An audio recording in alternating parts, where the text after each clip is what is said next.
नमो सिद्धाणं नमो आयर्याणं नमो अज्जायाणं नमो लोये सव्यसाहूणं।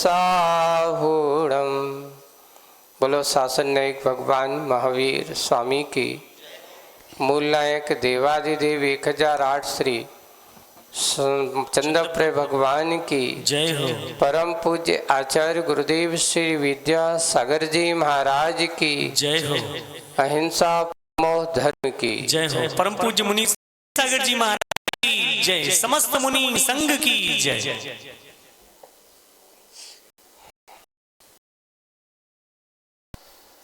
कांटे को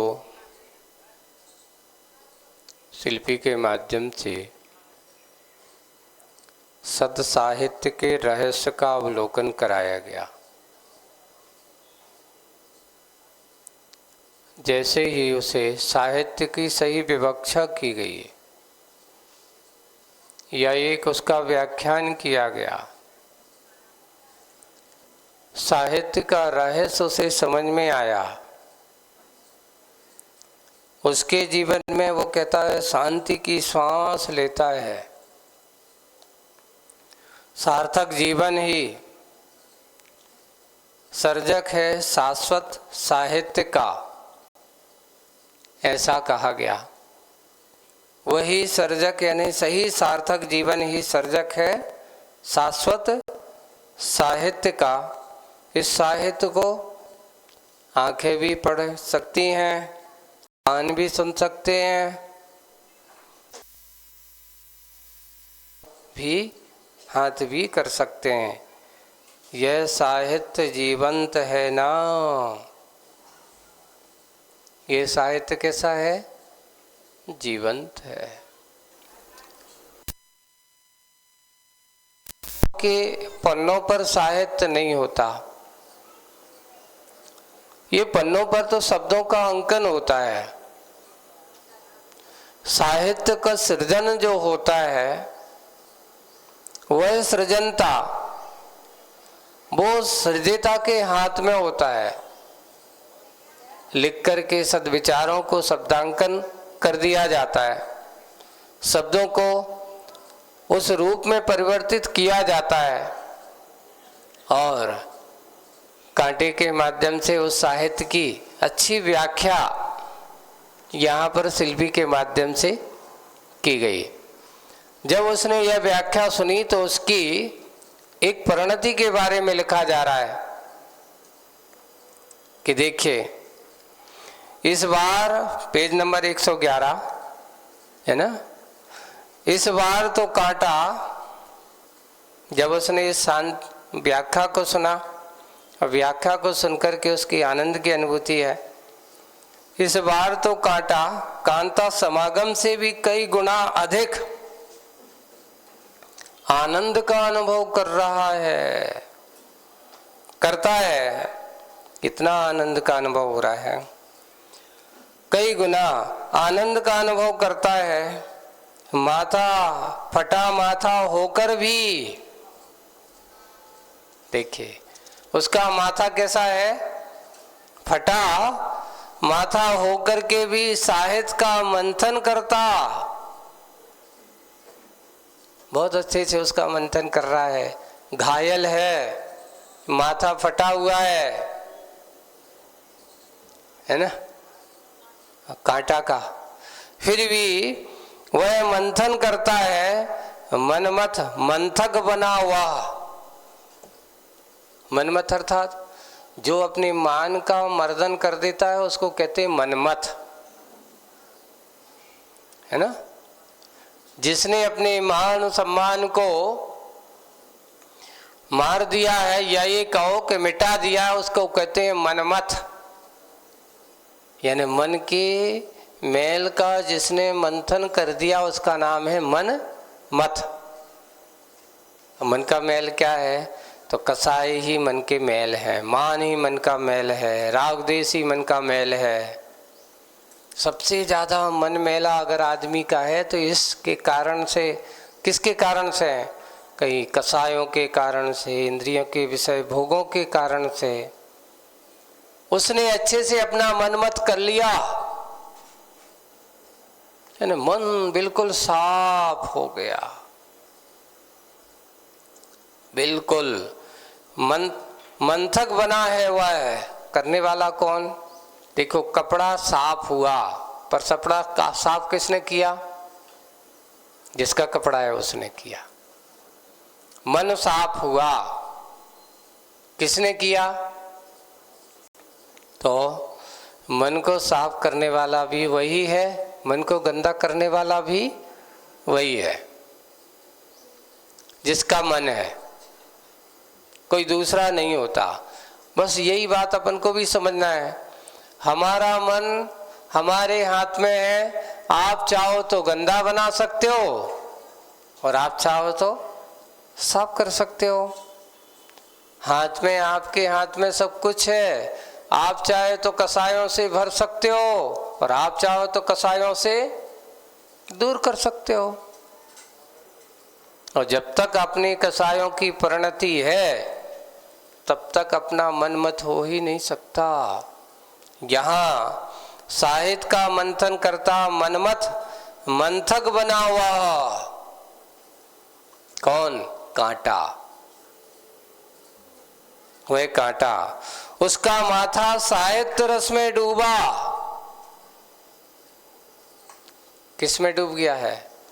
उस साहित्य के रस में इतना डूब गया है, लवलीन हो गया है, चिंतन में है।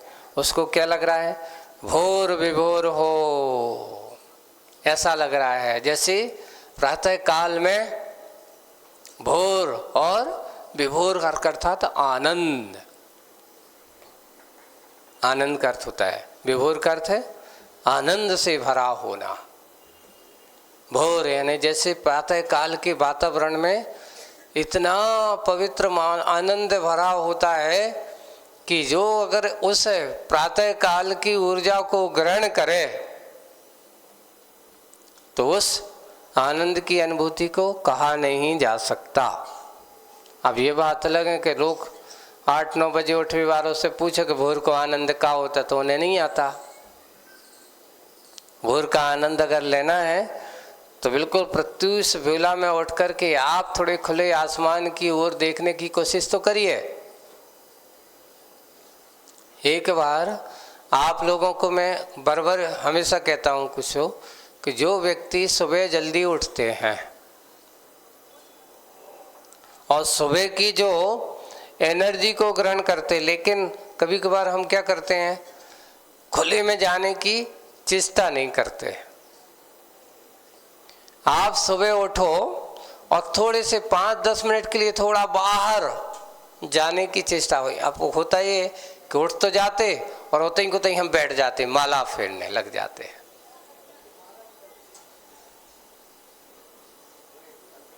उसका आलस नहीं जाता।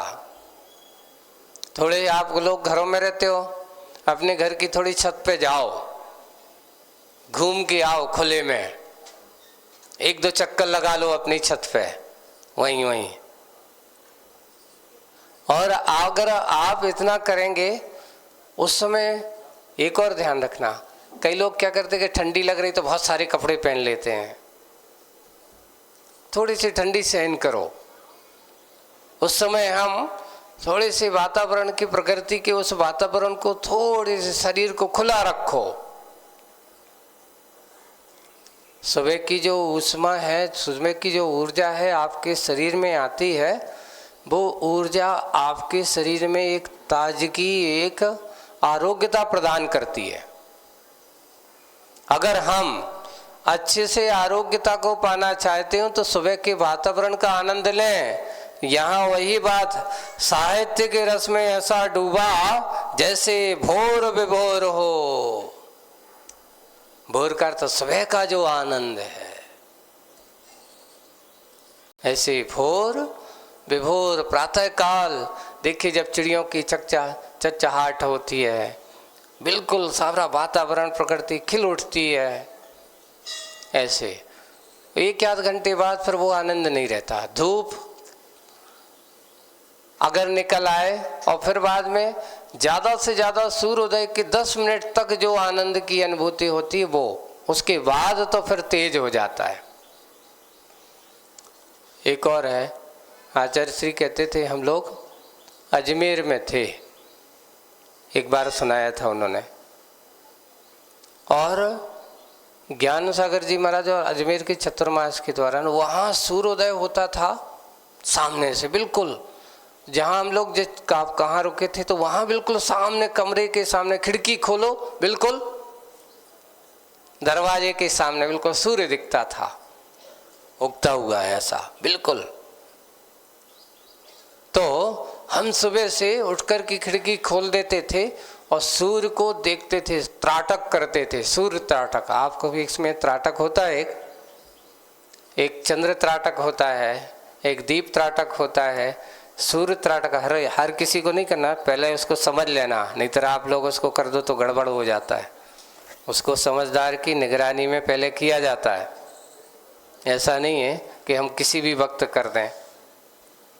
और वो त्राटक जो होता है, उस त्राटक का अर्थ सूर्य को जब देखते हैं बिल्कुल एक टक देखते रहते हैं सुबह सुबह के बाल भानु को, और उससे आंखों की ज्योत्सना बढ़ती है, आंखों में तेज आता है, उस समय करते थे। ज्ञान सागर जी महाराज भी कभी कभार उनको भी करते थे। तो वहाँ पर ऐसे आचार्य से कई बार देखा है, रात्रि में बोलो कि गर्मी में जब हम बाहर सोते हैं और सामायिक करने के बाद जब सुबह सुबह यानी पूर्णिमा के आसपास है, सुबह सो नहीं, रात्रि में पूर्णिमा के आसपास जब होते हैं, पूर्णिमा से लेकर करीब 12-13 से लेकर के यहाँ कृष्ण पक्ष में सामने से चंद्रमा आता है ऐसा, और उस समय उदय होता है, तो फिर वो भी एक चंद्रमा का एक अच्छा दृश्य होता है। रात्रि में खुले आकाश में बैठे हैं, सामायिक कर रहे हैं, तो चंद्रमा का भी एक अपना त्राटक होता है। उस समय आंखों से पानी आ जाता है, ऐसे आंसू भी आ जाते हैं, और आंसू आ जाते हैं तो वही आंसू आपके लिए, आपकी नेत्रों को सुखद होते हैं, पर पहले अच्छे से प्रशिक्षण लेना जरूरी है। तो भोर में विभोर आनंद, उसको ऐसा आनंद आ गया, किसको? कांटे को। एक टांग वाला पर नर्तन तत्पर कांटा है, कांटा देखो उसकी टांग टूट गई है, हैं? एक टांग वाला पर इतना आनंद से भरा, नर्तन में तत्पर है कांटा, नाचने लगा है, इतना आनंद से भर गया क्योंकि उसने साहित्य का रहस्य पा लिया है, डूब गया है। मंद मंद हंसता हंसता उसका हंसा एहसास करता है शिल्पी को, एहसास कराता है शिल्पी को। हंसा यानी उसकी एक अपनी आत्म भावना, हंसता हंसता, मंद मंद मुस्कान, चेहरे की एक व्यक्ति की प्रसन्नता होती है। जब किसी के अच्छे आनंद आ रहा हो तो चेहरे पर वो जोर से हंसे या ना हंसे, पर मुस्कान तो हमेशा आ ही जाती है। ऐसे ही मंद मंद हंसता हंसता उसका हंसा। अब हंसा से क्या लेना? तो हंसा से बोले उसका मन भी हो सकता है, उसका आत्मा भी हो सकता है ना, उसके अंदर के परिणामों की परिणति भी हो सकती है, उसका अंतरंग हंसा वह एकदम बहुत ऐसा एहसास करता है शिल्पी, एहसास कराता है शिल्पी को कि सदा सदियों से हंसा तो जीता है, यानी आत्मा, यहाँ हंसा करता आत्मा ही लेना है। सदा सदियों से हंसा तो जीता है, पर दोषों से रीता हो। ये आत्मा कैसा हो? ये आत्मा तो जीता आ रहा है, आज से नहीं, अनादिकाल से, सदियों से, सदा सदियों से ये हंसा तो जीता है, दोषों से रीता हो, परंतु सबकी वह काया पीड़ा पहुंचाती है सबको। पर क्या करें महाराज, ये हंसा जो आत्मा है ये काया के पिंजरे में बंधी है। पिटाई किससे होती है? बोले कि इसमें ही सारे के सारे पीड़ाओं का अनुभव होता है। इस काया में ही सबकी वह काया पीड़ा पहुंचाती है सबको। अब अंतर इतना ही है, कारण ये है, एक और अच्छी भी पीड़ा है, सुखद भी बात भी है, दोनों बातें हैं। कभी कभार शरीर या आत्मा के दोषों को दूर करना हो तो शरीर को माध्यम बना करके आत्मा के दोषों को दूर किया जाता है।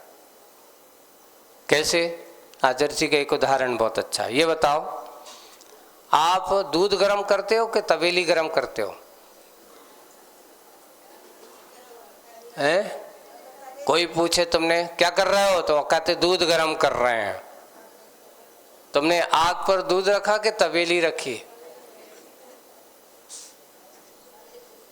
तवेली में दूध रखा है। गरम कौन हो रही? गरम कौन हो रही है? बोले तवेली हो रही है, वो गंजिया हो रही है।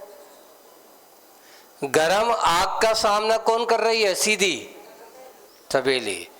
अब अंतर इतना है कि उसमें रखा हुआ जो दूध है वो भी उसके साथ क्या हो रहा है? गरम हो रहा है। अब गरम हो रहा है तो उसके अंदर की जो दोष है होते हैं। देखो ये आदमी कितना निर्दयी है, गरम तो कर रहा है हमें, और क्या क्या रहा है कि दूध को गरम कर रहे हैं। आग का सामना करूं मैं और कहने में आता है कि ये दूध गरम हो रहा है। गरम तो मैं हो रही है, पर मुझे निमित्त बना करके किसको गरम किया जा रहा है? वैसे ही शरीर भी भैया वो गंजिया की भांति है। वे मुनिजन 12 प्रकार की तपों में लगा लगा करके, है ना, 6 अंतरंग तप हैं, 6 बहिरंग तप हैं। तो उसमें मुख्य रूप से बहिरंग तपों में शरीर का माध्यम बनाया जाता है। उपवास कर दिया, अरे भैया अब शरीर कह रहा है हमसे नहीं चल रहा हो। वो कैसा हो रहा है? ऊपर नीचे हो रहा है, नींद नहीं आ रही है। लेकिन वो कहता नहीं, आज तो उपवास है, तुम कुछ भी करो, चाहे बेचैनी करो, चाहे कुछ भी करो, आज तो तुम्हें कुछ मिलने वाला नहीं है। क्यों करना है उपवास? उपवास करने का उद्देश्य क्या है? बोले उपसमीपम वासम इति उपवासम। अपने समीप रहने का नाम सो उपवास है, दूसरों की नहीं, पराये नहीं, अपने समीप आना है। आज तक हम दूसरों के पास जाने की चेष्टा करते हैं, लेकिन उपवास कहता है हमें अपने आप के समीप रहना है। उपवास के दिन आदमी को क्या करना चाहिए बताओ? श्रावकाचार्य में लिखा है कि जिस दिन तुम्हारा उपवास हो उस दिन तुम्हें सब कुछ काम धंधे छोड़ देना चाहिए। उस दिन सारी दुकानदारी भी छोड़ देना चाहिए। उस दिन मात्र अपना एक ही काम करना चाहिए। कौन सा काम? बस मैं कौन हूँ, बैठ जाओ। कहाँ पर? अच्छे भाग्योदय में भगवान के सामने बैठ जाओ, और नहीं है तो संत निवास में ध्यान लगा के बैठ जाओ। महाराज उस दिन जिस दिन काम उपवास रहता है ना, उसी दिन सबसे ज्यादा काम याद आते हैं। कौन कौन से काम? क्योंकि आज भोजन करना नहीं है, आज फुर्सत है, तो एक काम करो, आज जितना भी पुरानो घर को काम कपड़ा लत्ता है सब निकाल डालो। या उसी दिन सबसे ज्यादा लोग आएंगे, क्या कहेंगे? आज वहां जाना है, आज उनकी खबर आ गई है, आज उनके यहाँ से फोन आ गया है, अब क्या करें, जाएं कि नहीं जाएं? तो आप एक नहीं कह सकते मेरा तो आज उपवास है, मैं कहीं नहीं जाऊंगा। ऐसा होना चाहिए। ये है, इतना ही है कि अपने दोषों को निकालना है तो तप के माध्यम से वे साधक मुनिगण जो भी हैं इस काया का सहारा लेते हैं। लेकिन यह काया अगर तुम इसकी संगति में इसके अनुसार चलने लगो तो बहुत दुख देती है, कहती है भैया और। वो कहता है देख अभी सुबह सुबह तो तुझे खिलाया पिलाया नहलाया धोया सब कुछ किया, अब तुम फिर कह रहा है कि और।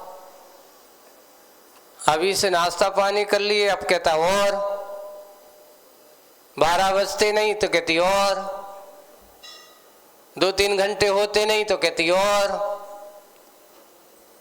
मांगती ही रहती है। जब देखो इसका कभी अंत नहीं है भाई, जितना जितना, परंतु सबकी काया पीड़ा पहुंचाती है सबको। पर वे काया वाले ज्ञानी जन अपने आप को क्या करते हैं, उसका सदुपयोग करते हैं। आपकी काया एक आपकी है और एक मुनि महाराज की भी है। दोनों की काया में अंतर इतना है, एक काया में रहते हैं पर काया के कायल नहीं होते। एक काया में रहते हैं पर काया के कायल नहीं होते, और एक वे होते हैं जो काया में रहते और काया के कायल बने होते हैं। मुनि महाराज भी काया में हैं और एक गृहस्थ जीवन में रहने वाले वे भी काया में हैं, पर एक काया का कायल है पर एक काया का कायल नहीं है। इसका पोषण हो उतना ही हो जितना उसके लिए सुख सहयोगी हो, दुखकारक हो वो नहीं होना चाहिए। वही बात है। परंतु सबकी वह काया पीड़ा पहुंचाती है सबको, इसलिए लगता है अंत में इस काया का दाह संस्कार होता है कि तूने मुझे बहुत क्या किया है, परेशान किया भैया। तेरी सेवा करते करते पूरा जीवन लगा गया। अब जब वो काया छोड़ करके जाता है तो क्या करते हैं इसका, भैया अब ये काम की नहीं है, बेकाम की हो गई। इसलिए काया का दाह संस्कार होता हो। हे काया, यहाँ बहुत अच्छा आध्यात्मिक चिंतन है यहाँ पर। हे काया, जल जल कर अग्नि से कई बार राख खाक होकर भी, राख खाक होकर भी अभी भी जलाती रहती है आत्मा को। देखिए बहुत चिंतन करो, कितनी बार जलती जलती जलती जलती और जलाती रहती है आत्मा को, बार बार जन्म ले लेकर। एक बार नहीं, कितनी बार इस शरीर का जन्म लिया है आपने। पूछा गया इससे पहले कौन सी काया में थे हम, आगे कौन सी काया होगी। बंधुओं, ये बात निश्चित है कि वर्तमान ही दिखता है, भूत और भविष्य दिखाई नहीं देता। अब वर्तमान जो तुम्हें दिख रहा है इतना निश्चित है कि वर्तमान में गाया का अगर हमने सदुपयोग किया, एक बार अगर तुमने इस काया को रत्नत्रय की आराधना में लगा दिया है तो सच्चे मन से अगर आपने इसका उपयोग किया है और अंतिम समाधि मरण आपने किया है तो ज़्यादा से ज़्यादा 7-8 भव मुनि बन करके अगर समाधि की है आपने तो कितने भव, ज़्यादा से ज़्यादा 7-8 भव ही होगा। उसके बाद वह नियम से एक काया से मुक्ति को प्राप्त कर लेता है। और जो इसके पोषण में लगा रहता है वो आपके शोषण में। ऐसे ही है। उसके बारे में लिखा गया कि काया को जितना जितना पोषण करेंगे उतना उतना, और कहती है कि भाई अभी थोड़ा सा और गड़बड़ हो रही है, और गड़बड़ हो रही है। ऐसा ही प्रसंग है, एक बहुत अच्छा सुनाते हैं। प्रसंग क्या है? आचार्य श्री का एक अभी 2002 की बात है करीब करीब, है ना। उस समय जब पहली बार महामस्तकाभिषेक हुआ था कुंडलपुर में, और उस समय कुंडलपुर में थे आचार्य श्री। एक दिन ऐसा ही क्या हुआ, एक महाराज को कुछ पीड़ा हो गई और वो आकर के कहते हैं आचार्य श्री पैरों में बहुत तकलीफ हो रही है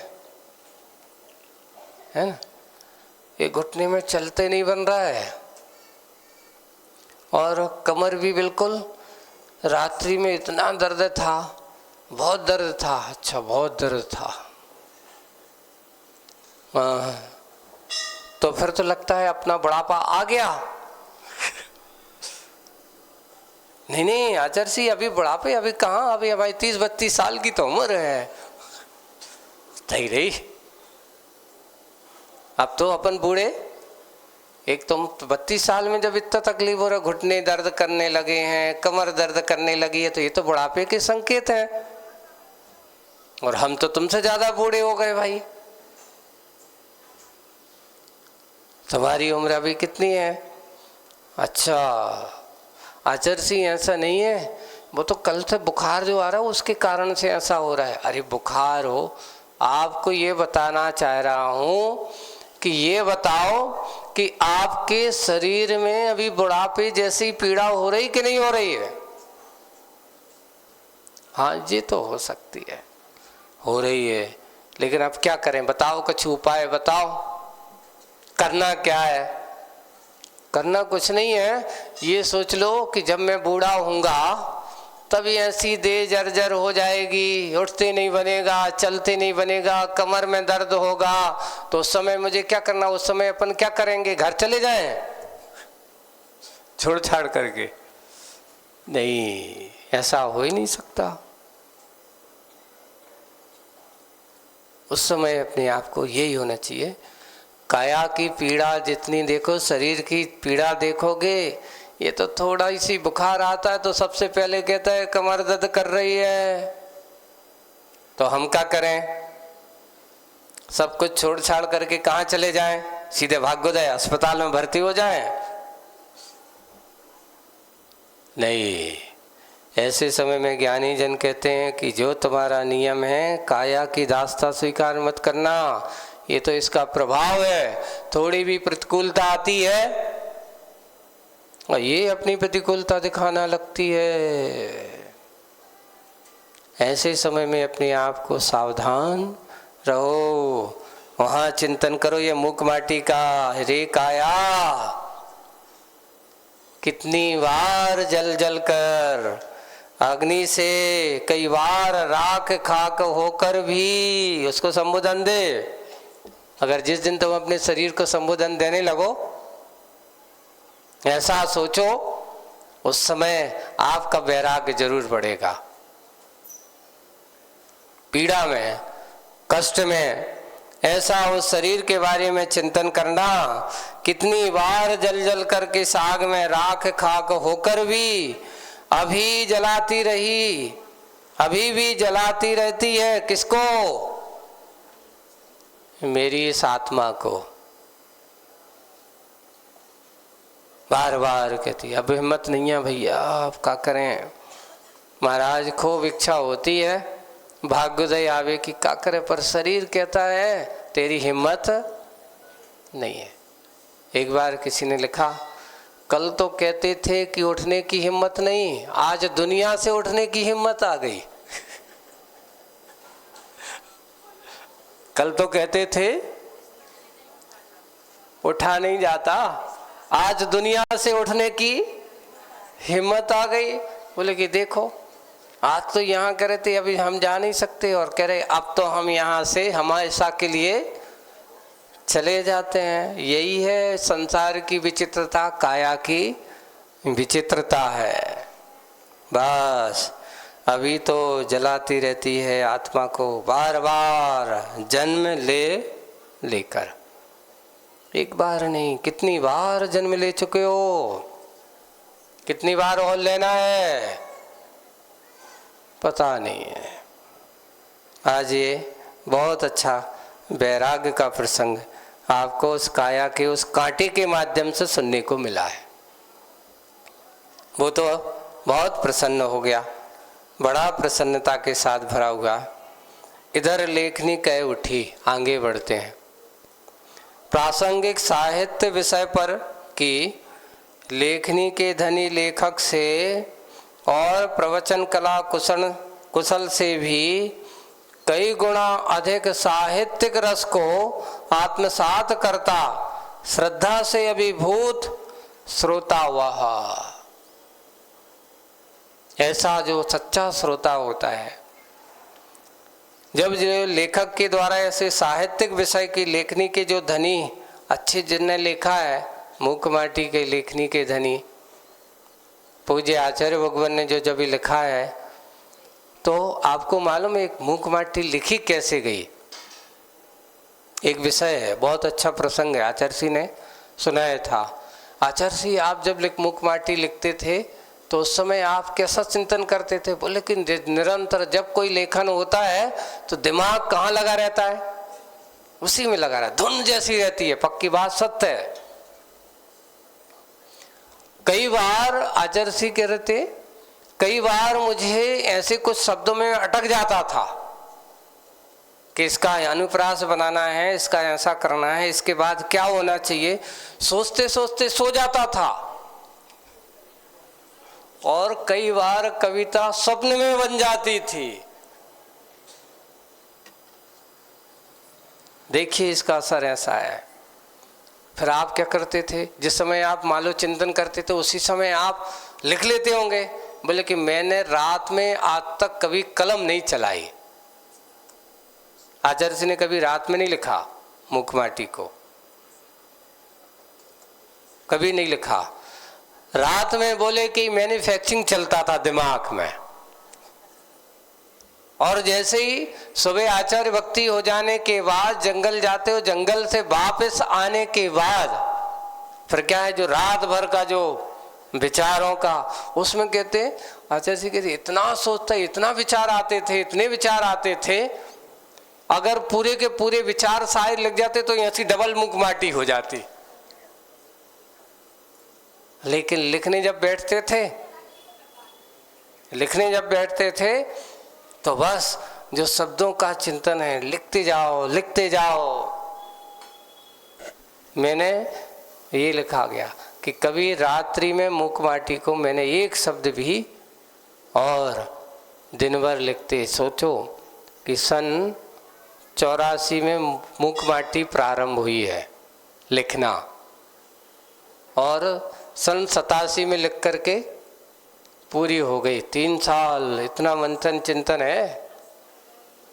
हाँ, वहाँ पर 84 में मड़िया जी से चालू की थी आचार्य जी ने, और नैनागिर के पंचकल्याणक के समय लिखा है कि नैनागिर में पार्श्वनाथ भगवान के श्री चरण में समोसरण पंचकल्याणक महोत्सव के पावन शुभ अवसर पर मूक माटी का लेखन पूरा हुआ।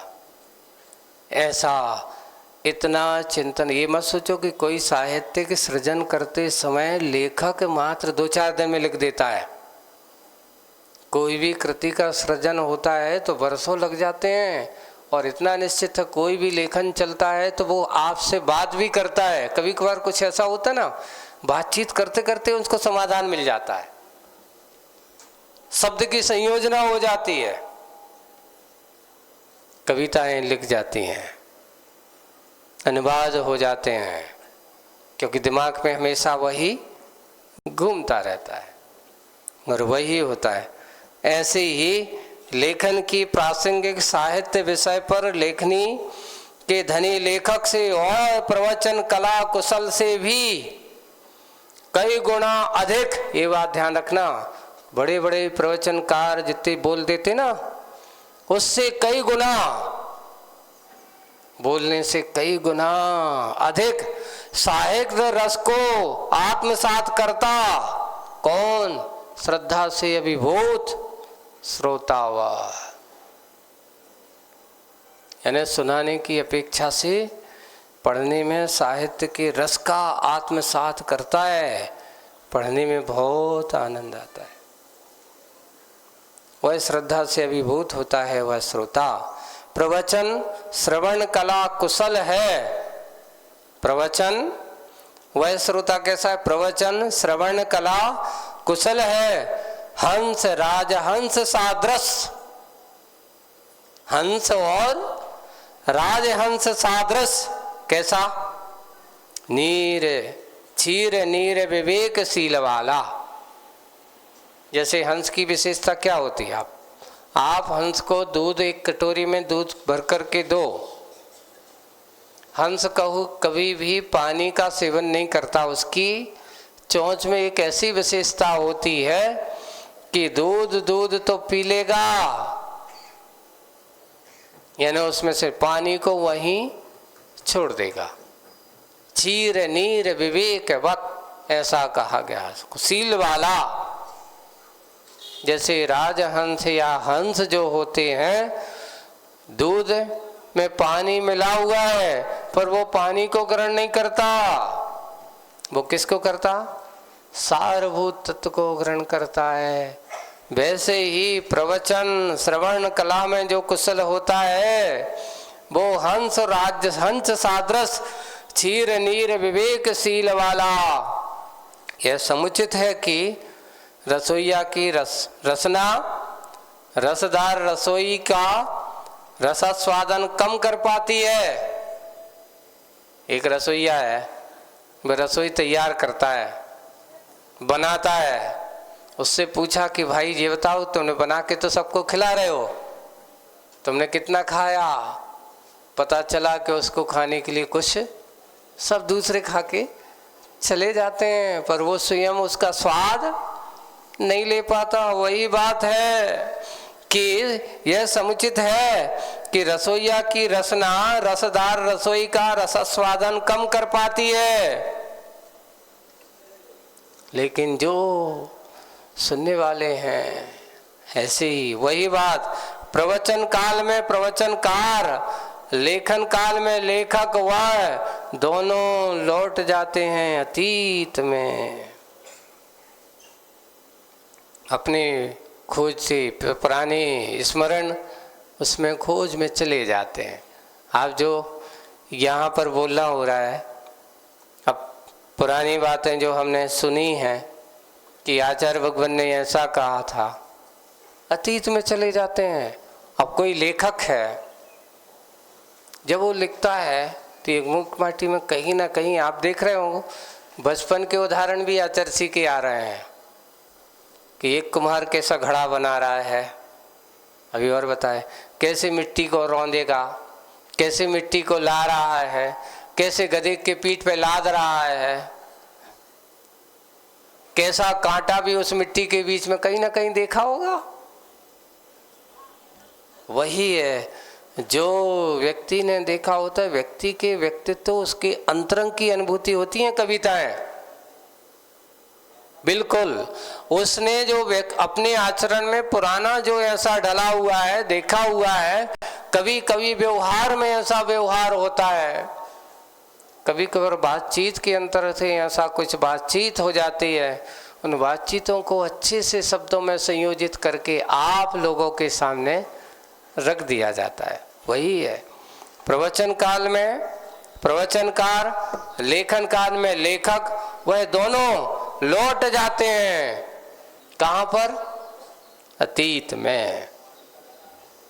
और अतीत में जाकर के उस समय प्रतीति में ना रस रहता है, ना ही नीरसता की बात, केवल कोरा टकराव रहता है, लगाव रहता है अतीत से बस, और कोई नहीं। वो अपनी पुरानी अनुभूतियों को देखता रहता है, अतीत के बारे में सोचता रहता है। वो रस नहीं आता, यानी अब जो सुन चुके हो, जो बीत चुका है, उसका पुनः याद तो आ सकती है, पर तुम्हें स्वाद नहीं आता। लेकिन नारस ये भी बात है, नीरस भी नहीं है, रस भी नहीं है। और जब आप पुरानी कोई अनुभूति देते हो या कुछ सोचते हो तो आनंद की अनुभूति आती है। वाह, उस समय की आचार्य ने ऐसा कहा था, गुरुजी ने ऐसा कहा था, उस समय ऐसे उस समय हम गए थे, तो उस समय जब आचार्य ने एक शब्द ऐसा कहा था। ये सारी बातें अनुभूतियां हैं, पर ना ही नीरसता की बात है, रस भी आता है। पुरानी बातों को याद करते हैं। केवल कोरा टकराव रहता है, टकराव अर्थात अतीत की बातों का और वर्तमान का संयोग का। ये टकराव उसका बना रहता है, बना रह करके वह सोचता रहता है, ये ऐसा क्यों, इस प्रकार का बात है। लगाव रहत अतीत से बस, ऐसे लगाव से रहत, ऐसे अतीत से उसका बना रहता है। ऐसे प्रतीति करते हुए यहाँ साहित्य की और साहित्यकार की कल्पना और उसकी विशेषताओं का वर्णन करते हुए आज यहाँ साहित्य की बात को और साहित्य के में जो रस में लीन ऐसा कांटा की बात भी यहाँ कही गई। अब आगे आती है मुखमाटी में एक नया परिदृश्य सामने आएगा। क्या आएगा? शिल्पी का आगमन हो रहा है माटी की ओर। फूली माटी को रौदना है। अब किसका आगमन हो गया? क्योंकि माटी फूली थी, बीच में कांटा आ गया था, है ना, उसको भड़ास निकालना थी। पर भड़ास निकालते निकालते उसके अंदर की वो जो कसाय थी वो निकल गई, पर उसकी भड़ास नहीं निकल पाई। जो कसाय भाव से भरा था, विपरीत सोच से भरा था, वह सूझ गया। तो शिल्पी का आगमन हो रहा है माटी की ओर। फूली माटी को रौंदना है, रौंद रौंद करके उसे लौंदा बनाना है। रोदन क्रिया भी वह हथेली से संभव नहीं है, हथेली से संभव नहीं। स्निग्धता की अधिकता, क्योंकि बहुत ज़्यादा गीली होगी, या फिर उसको ऐसा स्निग्धता चिकनापन की अधिकता माटी में लाना है ना। अभी मान लो अपन ने पानी डाल दिया ऊपर ऊपर, अब उसको मिलाना है, यानी सब जैसा एक जैसा वो पानी पूरी पूरी माटी में समा जाए और उसको फुलाना है, सब में चिकनापन लाना है। और चिकनापन लाना है तो हथेली से संभव, पूरी हाथ से संभव नहीं है। तो उसने क्या किया? माटी में लाना है, गोंद बनाना है उसे, बिल्कुल गोंद गोंद करके इसको मिलेंगे। पगतली से ही संभव है यह, इसलिए पैरों से कैसे होगा? हाथ से नहीं होगा, पगतली से संभव है यह। कारण कि कर्तव्य के क्षेत्र में कर प्रायः कायर बनाता है। एक नई बात आ गई आप लोगों को। प्रायः कर, कर्तव्य के क्षेत्र में कर प्रायः कायर बनाता है और कर मांगता है। कर मांगता है, वो कहता है भैया हम इतना नहीं कर पाएंगे, कछु खिलाओ पिलाओ तब तो ताकत आए। तो वो कहता है हाथ इतना हम कैसे बना पाएंगे, कैसे आप इन हाथों से उस माटी को मसल पाएंगे? बोले कि नहीं इतना तो संभव नहीं, अकेले बनने वाला नहीं है। तो यहाँ तो कहते वो कायर जैसा बन जाता है। कर मांगता है, कर। अब देखो दो कर हैं यहाँ पर, कर से क्या लेना? एक टैक्स भी चाह मांगता है। वो कहता है भाई ऐसा करेंगे तो भैया कछ तो लगेगा, चाहे खुराक संबंधी कर हो और चाहे पैसे संबंधी कर हो। तो वो जो कर मांगता है कर, वही भी खुल कर, हमसे ऐसा नहीं होगा, हमारे बस को काम नहीं है ऐसा। वो भी खुलकर, इतना ही नहीं, मानवता से घिर जाता है। किससे घिर जाता है? मानवता। मानवता अर्थात तो मान से घिर जाता है और मानवता से गिर जाता है। ये ऐसी उनके, इसके विपरीत शील है पांव का। पांव, हाथ और पांव की विशेषता बताई जा रही है आपको मूक माटी में, है ना, हाथ और पांव की। इससे विपरीत शील है पांव का, परिश्रम का कायल बनाया, पूरा का पूरा परिश्रम कर प्राय घायल बनता है। देखिए आप चलते हो, अब आप लोगों के चलने में और वो शिल्पी के उसके पैरों में जूते चप्पल नहीं है। अब जब वो चलता है और चले नहीं तो ये जब तक जब वहाँ तक नहीं पहुँचे तब तक रुकना नहीं है। कई बार घायल भी हो जाता है, लहूलुहान भी हो जाता है, घायल भी बनता है, कायल नहीं बनता, प्राय घायल बनता है। और पाँव नता से मिलता है, पावनता से खिलता है। ऐसे पाँव से नता से मिलता है। पाँव ये बिल्कुल नीचे से ऊपर तक बिल्कुल नत समर्पित होकर के, नम्र होकर के चलने के लिए सदा तत्पर रहता है। सही पता तो चलता है पाँव की, कौन के कितने पाँव मजबूत हैं। शिखर जी की वंदना करो, है ना, शिखर जी की वंदना करते आपको अपने पाँवों की ताकत समझ में आती है कि कौन कितना है। देखिए एक सहज चलना और एक पहाड़ को चढ़ना, दोनों में बहुत अंतर है। डबल मेहनत लगती है, एनर्जी लगती है उसमें। बस इतना ही है कि चलते जाओ, चढ़ते जाओ, तब ही वह मेहनत सफल दिखती है। तो ऐसी पावनता से वह खिलता है। लो यकायक यह क्या घटने को, श्वास का सूरज वह अस्ताचल की ओर सरकता सा, शिल्पी का दाहिना पद चेतना से रहित हो रहा है, क्योंकि चल रहा है, थक गया, क्योंकि दिन भर काम करते करते अब सूर्य कहाँ जा रहा है? अस्ताचल की ओर जा रहा है।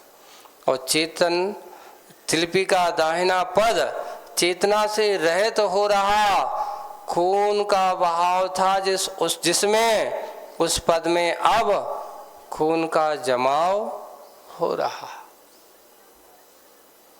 क्योंकि घायल हो गया था और घायल हो जाने से खून का बहाव। लेकिन जैसे ही माटी को उसने रौंदना प्रारंभ किया, माटी को रौंदना प्रारंभ, खून का जमाव हो रहा है। और दूसरा पद कुछ पदों को कहता है, दूसरा पद कुछ पदों को यानी शब्दों को कुछ अपने बात कहता है। पद पद पर प्रार्थना करता है प्रभु से, प्रत्येक पद यानी पद पद पर प्रार्थना करता है प्रभु से कि पदाभिलाषा बनकर पर पद पाता ना, पर पद पात ना करूं। एक बहुत श्लेष है यहाँ पे, क्या लिखा है? पदाभिलाषा बनकर, पद की अभिलाषा। देखिए आप लोगों के मन की बात है, संसारी जीवों की। जो व्यक्ति पद की अभिलाषा, मुझे फलाना पद मिल जाए, मैं ये बन जाऊं, ऐसे पदाभिलाषी लोग पर यानी दूसरों के पर पद पात ना करो, यानी दूसरों के पर में पर यानी पर के पद पर पात ना करूं, यानी दूसरों को हटाओ और मुझे बनाओ। ऐसा नहीं, मुझे दूसरों के पद की जरूरत नहीं है, ऐसा काम ना करूं, उत्पाद ना करूं। मुझे नहीं मिला, जब तक मुझे ऐसा नहीं मिलेगा तब तक मैं शांति से बैठने वाला नहीं हूं। उत्पाद ना करूं, कभी भी किसी जीवन को पद दलित नहीं करूं हे प्रभु। दूसरे पैर ने ये भावना भाई कि देखिए मुखमाटी में वास्तविक रूप से सत्यता तो यही है कि आचार्य जी ने संसार के आदमियों की विचित्रता भरी पड़ी है कि आज के आदमी समय में, इस समय में आदमी अपने लिए पद की कामना करने के लिए लोगों को क्या क्या साम दाम दंड क्या नहीं करता, दूसरों को हटा करके मुझे इस प्रकार के पद पर बिठाओ। वही विसंगति है। पैर को निमित्त बना करके वहां पर उस बात को कह दिया गया कि कभी भी किसी के जीवन को पद दलित ना करो, जैसे आज ये संसारी आत्मा ऐसा करते हैं। पद दलित ना करूं प्रभु, हे प्रभु। और यह कैसे संभव हो सकता है? आज की इस परिस्थिति में यह कैसे संभव हो सकता है? शांति की सत्ता सती माँ माटी के माथे पर पद निक्षेप। मैं कैसे शांति की सत्ता वाली माथे पर पद निक्षेप? क्षेम कुशल क्षेत्र पर प्रलय की बरसात है। यह है, ये तो बस जो क्षेमवान है, कुशल है, क्षेम कुशल क्षेत्र पर क्या कर रहा है? प्रलय की बरसात है। यह प्रेम वत्सल शैल पर अदय का पवि पाथ है। यह पवि यानी पैरों का पाथ है। यह है सुख शांति से दूर नहीं करना इस युग को, और दुख क्लांति से चूर नहीं करना। अर्थात ये बात कही जा रही है वो कि कैसा ये अनुपात है आज की सत्ता के लिए। हे प्रभु, यह कैसा संभव हो सकता है कि शांति की सत्ता सती, जो शांति की है, सत्ता वाली है, ऐसी सती माँ माटी। कौन? माँ माटी के माथे पर पद निक्षेप, पदों से रौंदना, बार बार पदों पर उसको रखना। क्षेम कुशल क्षेत्र पर प्रलय की बरसात करना जैसा है, इतने शांति के क्षेत्र पर, और प्रलय महाप्रलय जैसा मचाना है, उसकी बरसात करना जैसा है। प्रेम वात्सल शैल पर अदय का पविपात करना, निर्दय होकर के रौंदना। पविपात यानी पैरों का, या पवि का अर्थ अग्नि भी होता है ना, अग्निपात जैसा करना है। दोनों बात होती है।